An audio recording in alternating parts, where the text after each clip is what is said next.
Aujourd'hui, Provins est une petite ville. Il y a 700 ans, c'était une des principales villes du royaume.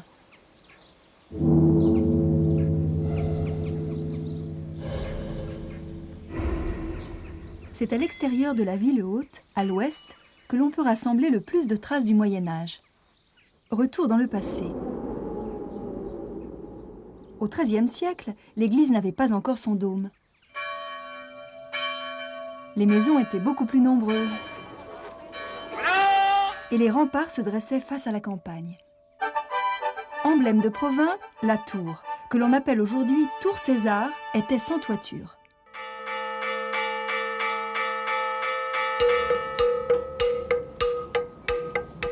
La tour de César n'est pas à proprement dit le donjon du palais. Les comtes de Champagne habitent dans leur palais qui est à côté de l'église. Ici, cette grosse tour a été vraiment réalisée comme l'emblème du pouvoir de ces comtes de Champagne qui même deviendront un peu plus tard rois de Navarre. Donc c'est avant tout le pouvoir comtal qui est affirmé au travers de la construction de cette grosse tour.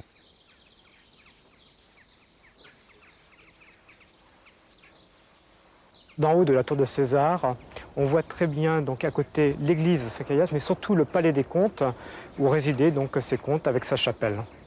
Aujourd'hui, de ce palais, il ne reste plus que quelques pans de murs intégrés au lycée de Provins.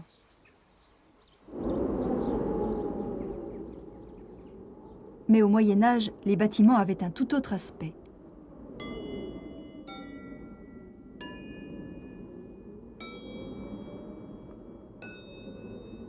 Ici, les comtes de Champagne entretenaient une cour qui pouvait rivaliser avec celle des plus grands souverains d'Europe.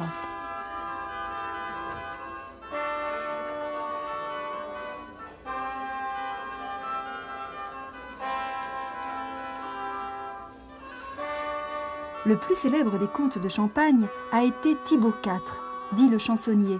C'était un poète, un trouvère. Aujourd'hui, on le représente à Provins comme un preux chevalier. Mais la seule image de lui datant du XIIIe siècle le montre humble, demandant pardon à son roi.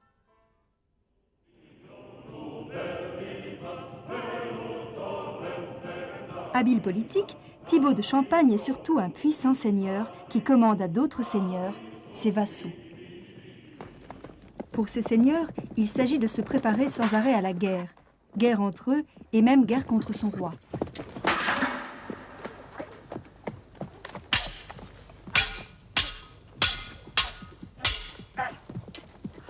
Le grand roi de France au XIIIe siècle, adversaire puis ami de Thibaut, est Louis IX, appelé plus tard Saint-Louis, celui dont on garde 700 ans après son règne l'image du bon roi rendant la justice sous son chêne. Au temps de Saint-Louis et de Thibaut IV, la ville de Provins s'était enrichie considérablement grâce à de grandes foires. Commerçants venant du nord, de Flandre, et ceux venant du sud, de l'Italie, se retrouvaient ici, en Champagne, pour vendre et acheter des marchandises. L'un des emplacements de ces foires était la place du Châtel.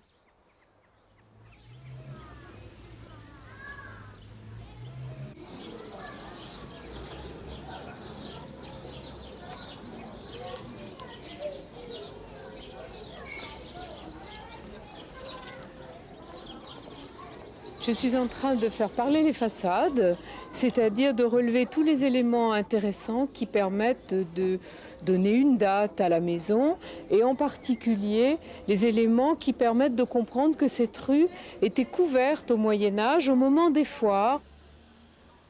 Ce qui atteste de la présence de ces foires, c'est en particulier ce monument avec la croix, donc la croix au change où l'on venait changer de l'argent pour pouvoir acheter. Et l'autre endroit sur lequel se tenait la deuxième grande foire de Provins est en ville basse, sur la place Saint-Ayoul. Cette place Saint-Ayoul n'a gardé du Moyen-Âge que sa forme et son église. Tout le reste a changé.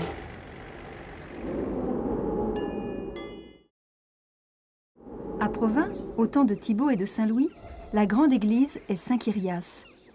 Mais au XIIIe siècle, elle est encore inachevée. Côté ouest, on remarque les dimensions envisagées pour cette église. Une croix indique l'emplacement d'un ancien clocher, tandis que la nef aurait dû atteindre cette construction.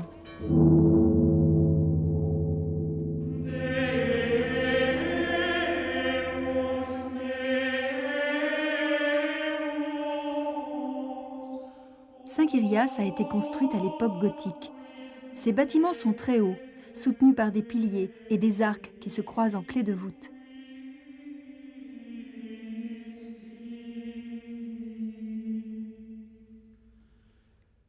Les murs sont ajourés, mais la plupart des vitraux ont disparu.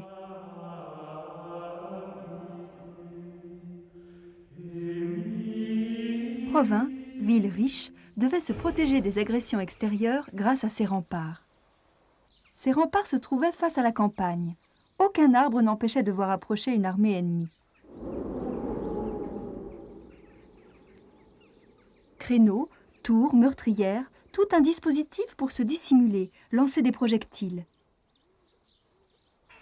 Les populations avaient connu des périodes troublées, elles avaient le réflexe de se protéger.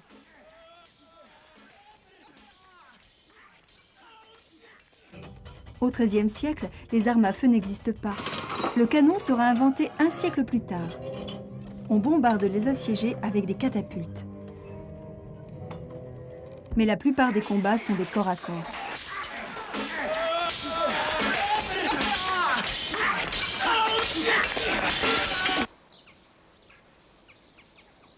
Si au XIIIe siècle, des villes comme Provins deviennent de plus en plus actives, c'est que les campagnes qui les entourent sont de plus en plus prospères.